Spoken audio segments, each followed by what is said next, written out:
So welcome to another video. So today's video is about wrong ways to respond to a person who is sharing their pain or their sadness or something they went through to you. Sounds different, but I think it's very essential to understand how to navigate your responses when you hear such thing. Right, let's start. So imagine you're going through something, okay? Something in the sense, something very little painful or little sad, or what I mean is not so happy thing, okay? It's about a negative emotion or a negative situation or a negative event that happened in your life, and you're very consciously sharing it to a person, okay? It can be anyone, no matter what, but you have chosen a person to share it. And then when you share, maybe we all would have gone through such situations, right? We would have gotten certain responses that would have made us think like, why did I even say it now, isn't it? So I'm listing out certain responses that I felt in these categories. So yeah, let's start. So the first, the category of wrong response is the commoners. By commoners, I mean people who make things very common. Like, say you are saying something to a person, okay? I mean, about such an event to a person, immediately they'll say, it's so common here nowadays. Have you heard that? I have heard that. That's exactly the tone itself is like this. It's so common here nowadays. Don't you know it's common? So it's not a big deal. It's so common. I think it's one of the, worst cold response ever you can get. Now say that there are people who get diagnosed with cancer or maybe some other diseases, and imagine that person is sharing this thing to somebody, and if this person is saying, cancer is very common nowadays, so don't worry, don't fear. Yeah, I know from where it comes. It actually comes from saying like, see, many people have it, so don't worry. It's actually to calm down a person. But I don't think it's actually going to help it. See, there will be thousands or lakhs of people who are diagnosed with cancer, but when it comes to that one person, it is for the first time he or she is getting diagnosed. And it's like maybe a panic situation or maybe a terrible situation, isn't it? And when you make it so common, so silly, or, just like that, when you do it, it doesn't feel good. You understand? The whole purpose of them sharing it to you makes it so lame. So I think don't be that commoner person who makes everything common and saying that it's not a big deal. I don't think it's the right way to do it, or this is one of the most wrong way to respond to a person. Right. Now the second response. The second response is the me too or I too have it response. Isn't it? You would have come across this. The same situation, you are saying something to a person. You would have just started the conversation and you would have just introduced what you're going through, and immediately that person will pick up.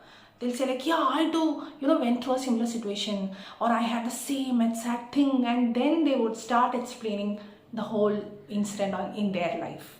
You understand? They'll make the story as their own, or they take that center point of, the placement of what you're saying, which is, I think, very wrong. Just imagine why did they chose you to share something, isn't it? They just want you to hear them out, or at least they should complete what they're feeling. So not even giving a scope of completing what they're going through and immediately picking up the main part of the narration and making it as your part is totally unacceptable or a wrong thing to do. So please don't do it. So that's the second thing.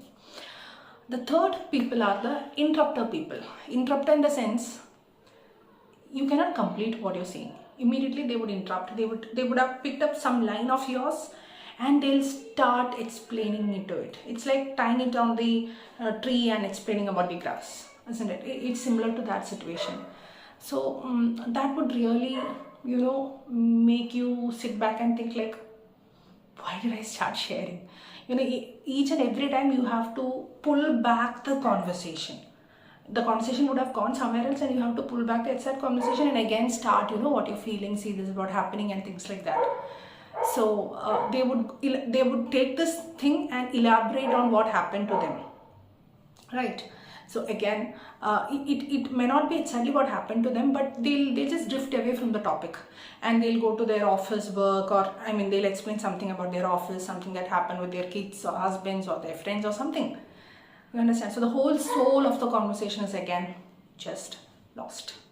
So again, that I feel is a very, wrong response to give to a person. Now, these are just few responses that I would say. I'm not talking about, after hearing the whole thing, there are people who will say like, yeah, similar situation has happened to me. I'm not talking about that. You understand? Just before you finish, or just before you have stopped, finishing or completing the thing, the people, those who hear would, pick your conversations and interrupt in between. This is what I actually mean to convey. And I think nowadays it's very important to know what is the, just certain, I would say the basic things to understand to have a very empathetic conversation. Now, having said the wrong response, I should also say about what is a good response that you can actually show to a person who has chosen you to share something personal or painful or anything. I would say, many of the times when we want to say something, it's basically because we want to vent it out. We just want that emotion to pass through us. And I personally and I strongly believe only you can find your solutions. Others can just give you suggestions, that's all. So unless and until asked for a suggestion, please be silent and hear them completely. I think that is all required at that moment actually. And after that, maybe they'll actually ask like, what do you think? Or what should I do? Or what would you have done in such a similar situation? And that is when I think you should share your part. Otherwise, the best solution is to completely be in the moment. Just be with them and completely hear them out. And you can also have some non-verbal consoling actions, like holding their hands, or patting their shoulders, or just giving them a hug, or just holding their hands, and making sure that, yeah, I'm hearing you completely, I'm feeling you. I think that will go miles, that will go a long way in order to console, to relax, or to give that, to give that relief in what they're going through. I think that really matters than saying 1,000 words to them, or acting it out as if you also feel it. No, that doesn't actually work. And the whole conversation will end up in just one word: being empathetic. Empathetic conversations are actually soulful conversations, and that's why I think empathetic people garner that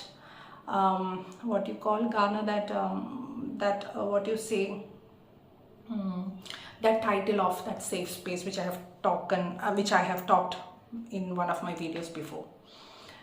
So I wish more people become empathetic. Maybe my next video will be on how to, or what is empathy and sympathy, and why do we don't feel that connection or consolation with certain people when we talk. It's just because they are sympathetic but not empathetic. So I think the sympathetic people are those people who give more these wrong responses, thinking that would actually help. So I'm not sure how much I was able to convey what is there in my mind.